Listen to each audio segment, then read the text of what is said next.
Good afternoon. Welcome back to Answers on Eschatology. We're in the middle of a study of Matthew 16, 27 and 28, where we are demonstrating a first century AD 70 second coming of Christ.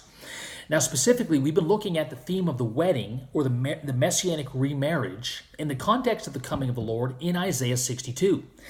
And we've established that the time of the wedding is the time of the coming of the Lord. Therefore, in order to establish the time for the coming of the Lord, all we have to do is establish the time of the wedding. And that's pretty simple. As we'll see, we'll get into Matthew 22, Matthew 25, and the book of Revelation, which clearly place the coming of the Lord at the time of the wedding at the fall of Jerusalem in AD 70. But before we get there, I want to take this video and simply make a connection between the theme of the wedding, or the messianic remarriage, and covenant. And as we'll see, we have a pattern established in the Old Testament, which we see fulfilled in the New, and that pattern is through covenant comes marriage. Okay? Now let's take a look at this. Jeremiah 31, let's read verses 31 through 33, and then we'll jump back to the Old Testament in the book of Exodus. Jeremiah 31 says this: Behold, the days are coming, declares the Lord, when I will make a new covenant with the house of Israel and with the house of Judah, not like the covenant which I made with their fathers in the day that I took them by the hand to bring them out of the land of Egypt. My covenant they broke, although I was a husband to them through covenant. Verse 33, but this is the covenant which I will make with the house of Israel after those days, declares the Lord. I will put my law within them, and on their heart I will write it, and I will be their God, and they will be my people. So Jeremiah connects the theme of marriage with covenant. Through the covenant at Sinai, Jehovah entered into marriage with his people, but they broke that covenant, Jeremiah says, and the implication is through this new covenant, there would be a new marriage. Let's go back and take a look at this imagery in the book of Exodus where Jeremiah was drawing from. Exodus chapter 19, let's read verses 4 through 8. You yourselves have seen what I did to the Egyptians. Now they're at Sinai at this point.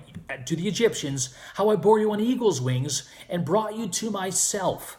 Now then, if you will indeed obey my voice, keep my covenant, then you will be to me my own special possession, literally my special treasure, among all the peoples, for all the earth is mine. And you shall be to me a kingdom of priests, a holy nation. These are the words that you shall speak to the sons of Israel. So Jehovah offers to Israel through covenant a special relationship, this marriage union. Now watch this. Verse 7, so Moses came and called all the elders of the people and set them before all these words which the Lord had commanded him. And all the people together answered and said, all that the Lord has spoken, we will do. And Moses brought back the words of the people to the Lord. In other words, Israel accepts the terms of marriage. She enters by a vow, we will, or we do, enter in, she enters into marriage with Jehovah. Let's go on down to verses 14 and 15. We see this marriage imagery a little bit clearer. So Moses went down from the mount to the people and consecrated the people, and they washed their garments. And he said to the people, be ready the third day, do not go near a woman. So we see Israel now being separated, consecrated, and prepared, cleansed, in other words, for marriage. They are entering into covenant with Jehovah. And here's what's interesting. Moses tells them, do not go near a woman. This is obvious symbolism. They were not to have any relations with women, with their spouse, while they were entering into this covenant. And the idea here is that Jehovah and Jehovah alone is to be their husband, is to be their only lover. And we see this imagery picked up in the book of Revelation, where we see the 144,000 not on Sinai, but standing on Mount Zion. And they are clothed in white garments. They are prepared as a bride.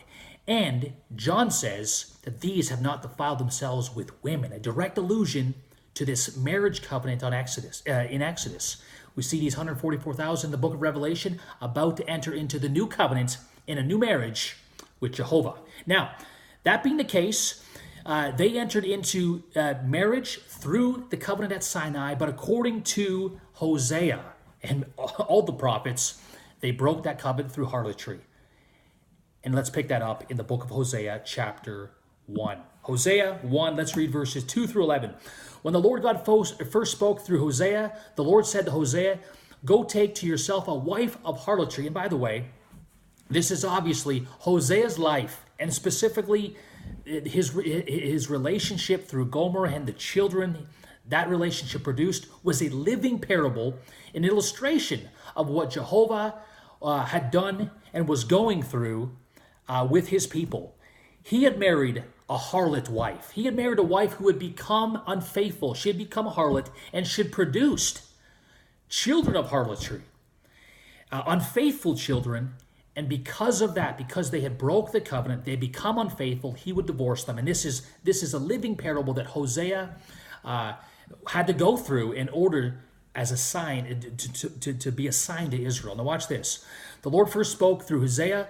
The Lord said to Hosea, go take to yourself a wife of harlotry, have children of harlotry, for the land commits flagrant harlotry, forsaking the Lord. So he went and took Gomer, the daughter of Diblaim, and she conceived and bore him a son. And the Lord said to him, name him Jezreel, the Lord sows, for yet a little while, and I will punish the house of Jehu, which is the kingdom of Israel, for the bloodshed of Jezreel, and I will put an end to the kingdom of the house of Israel. On that day I will break the bow of Israel in the valley of Jezreel.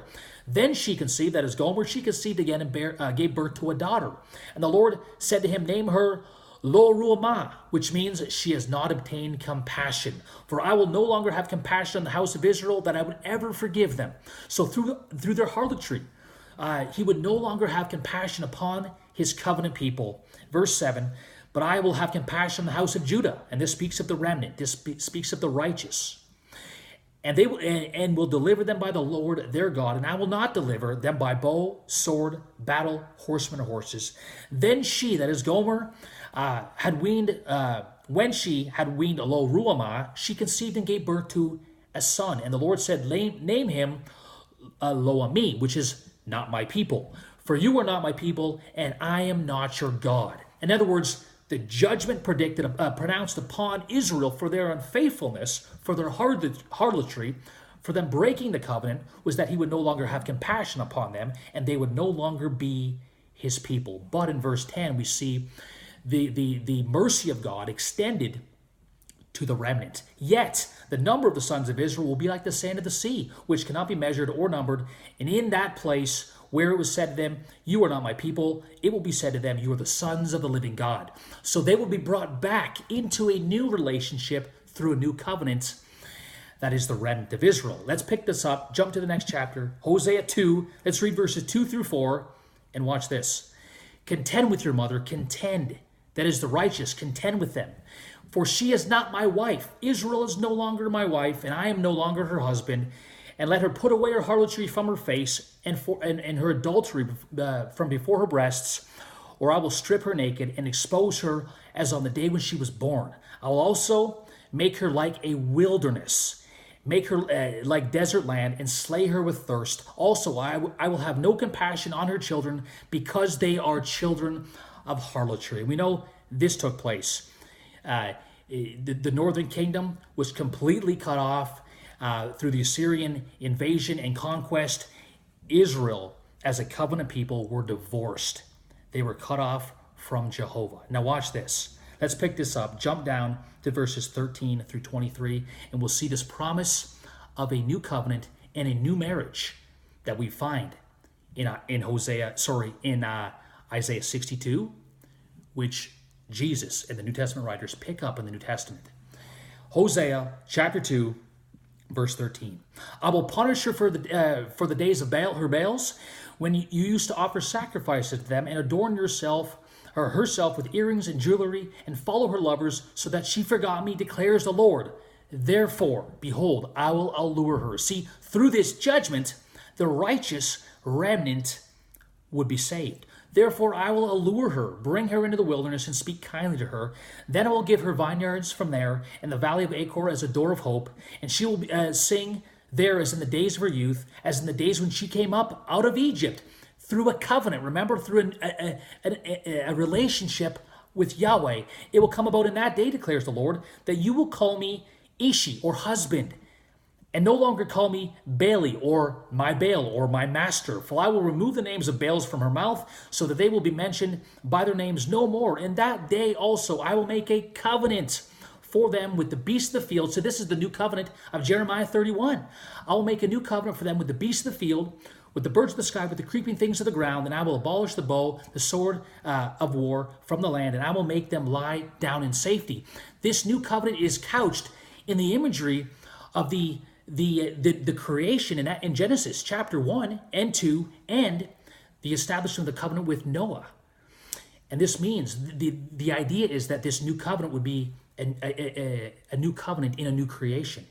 It is the world, the new covenant, that Jehovah would establish with Israel and bring them into marriage. Verse 19, I will betroth you to me forever. See, this is the marriage.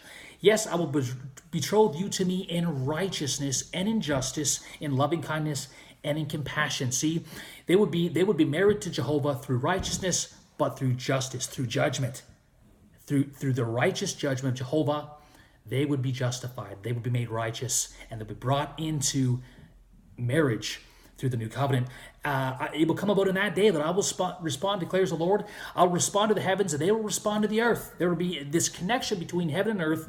The earth will respond to the grain, to the new wine, to the oil, and they will respond to Jezreel. I will sow her for myself in the land. I will also have compassion on her who had not obtained compassion.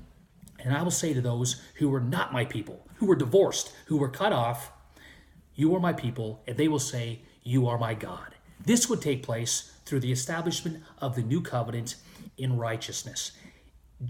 Israel's messianic remarriage to Jehovah would take place through the establishment of their new covenant. And as we'll see next time, we'll go to the parables of Jesus, and we'll see that this marriage, this messianic remarriage of Israel takes place, number one, at the time of the establishment of the new covenant, but it also takes place at the fall of Jerusalem in AD 70, at the coming of the Lord in both judgment and in salvation.